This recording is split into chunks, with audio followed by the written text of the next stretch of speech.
Hi, everyone. Welcome to A New View. I'm Lee. I'm here with Kim, Juji, and Shira. We are four friends, speakers, and professionals from different cultures, backgrounds, and age groups coming together to offer healing and inspiration. We are continuing our discussion today with Sylvia Badasci, world-renowned self-development workshop creator and facilitator, whose wisdom and leadership helps people access their full potential, whether it's in their relationships with others or with themselves. Sylvia, in our last conversation, you helped us to understand how you got into the work that you do and how to create and maintain a healthy relationship. As one can imagine, the dialogue that takes place in today's workshops is different than it used to be.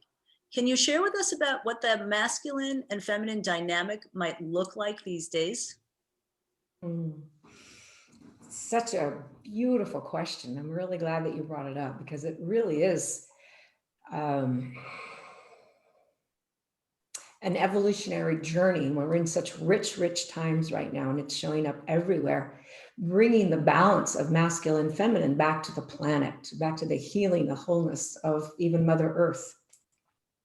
So I was going to start with the history of relationship. And in the training, I talk about the history so that we can lay a foundation of where we've come from that's brought us to where we are now. So can you imagine? So human being has been in a relationship since the beginning of time. But if we think about cave people, the earliest human beings on the planet, those relationships were probably, pretty rudimentary. Me Tarzan, you Jane, dragged to cave. And so the relationship probably was not a topic of discussion because survival was the main thrust of life itself. But in those ancient times, what we have to look at is the roles were clearly defined. The masculine role was the hunter, provide, protect.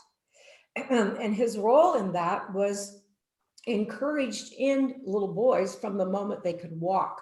So they were learning to be strong so they could throw that spear, to run fast, to track an animal. They were learning to have a connection to nature and so many other skills. But the role of the feminine in those ancient times, first of all, I love this. For ancient man, the feminine was considered sacred because she alone was the bringer of life. She alone was bringing forth life. And so what we know that in cultures around the globe, the earliest symbols of the divine are all the feminine body. Isn't that beautiful? The feminine was considered sacred.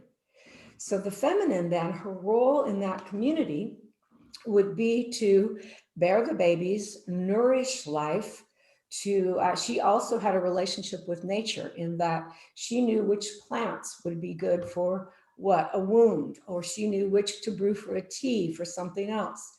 So she also created relationship with everyone so that she created a harmony in the tribe. The feminine could tell almost intuitively if there was something going on. And how many of you as women know that your intuition is rather remarkable, wouldn't you say? So she was inclusive. She held everyone together. So some of those ways of being are still present in our world today. Now, that style of relationship where the roles were clearly defined went on for a long time, but I want to put in a few breaks. When we reached the Industrial Revolution, for the first time in history, men were going into factories. And as a result, forever, young men had learned to be a man next to their father, their uncle, and their grandfather. And now with the dads gone, that world changed. So their experience of what it meant to be masculine oftentimes was transformed in that. And maybe not in ways that serve them as well. But the big one is, I love this, World War II, where in the United States, the men marched to war. And so as a result, factories opened daycare. So the first time in history, women entered those factories en masse and claimed their role as a powerful force, I can bring home the bacon, I can raise my children, I can actually do it all. It was a huge transformation. But when the men came back from war, the women were required to leave and to put their apron back on, but it planted the seed of owning my personal power, which then two things happened. One, this is so cool, the birth control pill. For the first time in history, we had a simple means to determine if we bring in children and when.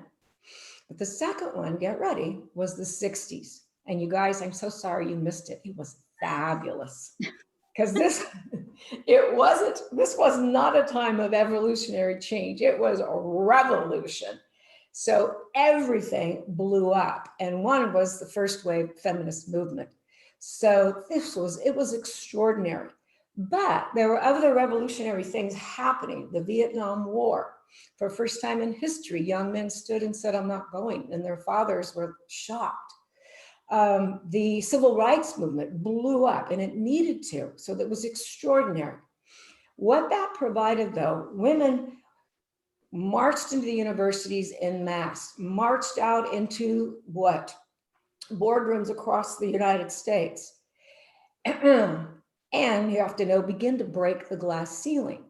But what people don't notice is that, particularly on both sides of our country, a lot of men got to step back and look at life a different way. The Beatles made meditation mainstream. Isn't that interesting? Beatles, yeah. And as a result, some men, in fact, a good number, step back from that push, push, push, make it happen, masculine driver to look inside and become contemplative. Who am I? What really matters? In tribal places in Hawaii, men got the tattoo of their grandfathers. Men went back to drumming and the dance and song of the ancestors. So they began to access some depth of their soul and begin to merge that. For the first time, maybe in history, men, not all men, but men became present fathers, that they weren't just the breadwinner. They weren't just bring home the bacon. They were actually present for their children. Isn't that beautiful? But the downside of that was relationship got thrown up in the air. No one knew, where do I stand now in this dance of masculine, feminine, and having relationship work? The confusion was extraordinary. So in some ways, we're still in that and moving forward now in an evolutionary way and standing in wholeness in recognition of the distinctions inside all of us of masculine and feminine. And so really, I think the learning is awareness of when I'm animating my feminine or when I'm animating my masculine, because each one of those activates a particular constellation of energy. And so bringing that awareness into light is really what brings a different balance in the universe. I have a question about that. And first of all, that was absolutely beautiful and loved so much of what you had to say, because it really, I mean, everything is always evolving, you know? So to that point, when we think about the last few years and even very recently about gender roles and gender fluidity and all of that, it always reminds me that everything is on a spectrum, right? Like everything. Like some people are really neat and some people are really messy, and some people are very self-starter and some people are, you know, lost. And then you have man and woman and everything in between. You know what I mean? So can you speak a little bit to that? Because even in relationships, like, you know, being gay isn't as a taboo as it used to be, and gay couples have similar problems in relationships than heterosexual people do. So there's just so many more flavors of things now. Does that complicate things, or does that make it a little bit more like open? That's such a great, and you're right. And isn't it exciting? And it's almost like, thank heavens there's permission. Yeah. Thank heavens that people don't have to be in hiding. It's just. Yeah, or put in a box. Or put in a box or labeled, yes. So this is the way I language it, and my own languaging is evolutionary as well. So We can look at masculine qualities and we can look at feminine qualities. Masculine, single pointed focus. They know where they're going. Feminine, a flowing consciousness, inclusive, making sure everyone's cared for, things like that. So you were exactly right, my darling. People are smart. People are smart, and we're beginning to bring our intelligence into our loving relationship. It's so funny, you know, the old style was we're in love and love will conquer all. And that's kind of, excuse my language, bullshit. We have to actually learn and apply our brilliance into our relationship. I also want to say something about that. Many of you know, if whatever career you're in, if you knew that on Monday morning when you walked into work, there was going to be a whole new way we're going to handle one aspect of that work, be it something online, be it a particular way. Any one of us, we'd study all weekend. So when we walked in on Monday, we'd make sure we had that mastered. Isn't that true? Mm-hmm. And yet we put very little focus on learning how to be in a relationship. Mm-hmm. It's so interesting. Yeah. Okay. So this is what, just as you said, we land on the planet somewhere on this continuum of masculine, feminine, wouldn't you say? And what we know is a large number, a large percentage of men land on the planet with more masculine than feminine. But that can go any direction. Or we could say a large number percentage of women land with more feminine than masculine. But what we know is whatever we've been activating most becomes habitual. So even though I might have landed on the planet with a lot of feminine, because I've been in a career working 12 and 14 hours a day, activating my masculine, it's become dominant inside me. Are you following me? Mm-hmm. So what we learn then in relationship is to recognize what I'm operating from and if it's working. That's what emotional intelligence is. So for example, if I'm in my career and there's a lot of stress over something that's a breakdown in what we're doing together and what the team is building, if it's filled with masculine energy, there would be maybe anger and control and finger pointing and upset. But if I can bring some feminine grace there and be inclusive and say, okay, what's really going on here and what do we want to create? I can actually open a different field so that we work towards solution instead of getting caught up in the anger of the problem. Does that make sense? Well, yes and no, but I guess what you're saying is some women can have that masculine. When I say woman, like who identifies as a woman or who was born as a woman, can have some of that masculine energy. So you're not necessarily saying, I'm asking the question, are you saying that men are more, you just said like there might be more anger or control or finger pointing, and women might be, are you saying the masculine energy would be and the feminine energy? It could be men and women. Okay. No, energy. In any relationship, it's the energy in finding the balance. Yeah. So it has, in some ways, nothing to do with gender. Okay. Nothing to do with gender. Everything to do with energy. Yeah, I just wanted to clarify that because I didn't want it to come across like, well, men are this and women are that. No. I mean, how many of you know when you activate your masculine, you could be a powerhouse? I mean, isn't that true? But if we're not aware that I'm, animating my masculine and I'm unconscious about it, then I'm unaware of the constellation that I'm generating. So I love it.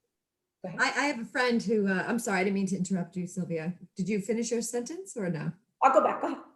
Oh, okay. I know. I'm thinking so much of my girlfriend who I'm so impressed right now. She's working really hard to be in touch with her feminine side more. And she's noticed that she's so masculine.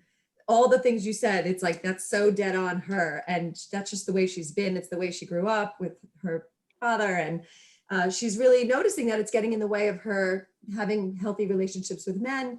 And so she's really just trying to, learn to be more feminine. And it's really opened up a lot for her. She's trying to do it in small little ways. Like she's never, ever worn a dress kind of thing. And she's like, all right, I'm going to attempt to wear a dress today. Or she'll like drive home from work and she'll take the long way with the view and the scenery, and that's flowy roads, and like where she's usually just like, nope, cross town, cut it, like very direct, you know.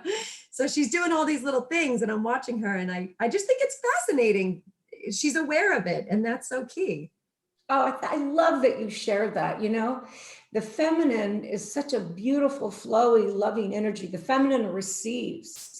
And you might notice feminine energy. When we're in our feminine, life flows and we move with life, the flow of life. It embraces life. The feminine loves to laugh. Isn't that great? The feminine loves to love. The feminine sees beauty. She radiates light. Whether masculine, they radiate beauty and light.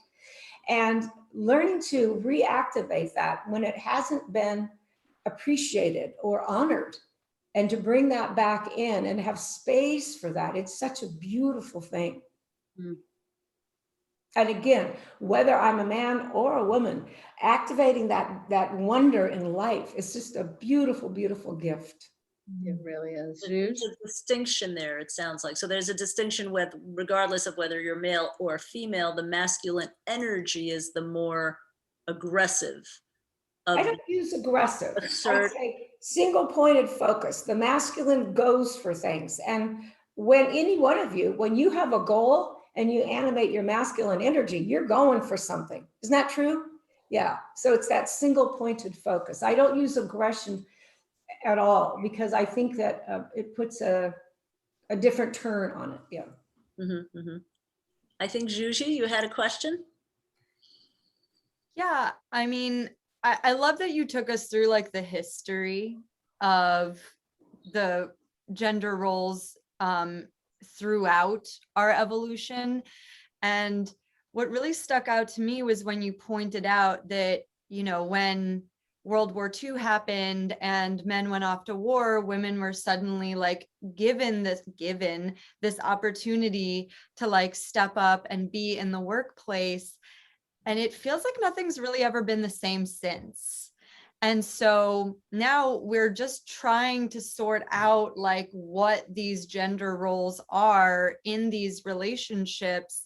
And I've seen a lot of women activate their masculine side when it comes to like their careers and what they go after, and like turning that off can be kind of a challenge when it comes to relationships. And part of it also, what sort of happened is that like men became more passive in a way. Like we take so much responsibility for the household that there feels like there is sort of an imbalance of masculine, feminine in a relationship. Like there's just more masculine, period. So how do you try to like sort of help women rediscover their feminine where they don't feel like that's a weakness, or like the passivity isn't necessarily there? That is so beautifully put, my darling, because I think that honoring our feminine grace in all of life, you know, David Data points out that all the universe could be seen as masculine and feminine. Like the sun, if you say it in Spanish, it's el sol, the moon, la luna, and together they dance. And that he talks about the arc of polarity. When there's a strong masculine, strong feminine, that's when we get the spark, regardless of gender. Okay. What you're speaking to is that the feminine hasn't been honored in a long time. And bringing that honoring back is part of our journey now, that we honor and nourish life itself, that we open our hearts and love again, regardless of our gender. And love has been said to be the single most powerful force in the universe. And when I step into the love that I am, knowing that when it comes down to it, that is the mark I'll leave on the planet. Did I love well? Was I generous with my love that's uniquely my own, unlike anyone else's love on the planet? Now, this is what I'll say. In creating a relationship, I'm going to tell a story again. I'm sorry, but No, please do. No, no, sorry. the Native Americans, there's a tribe, and it runs along the East Coast, and I can't recall the name of it, but it runs all the way from Canada, all the way down to Florida. And they're one of the largest tribes still in existence.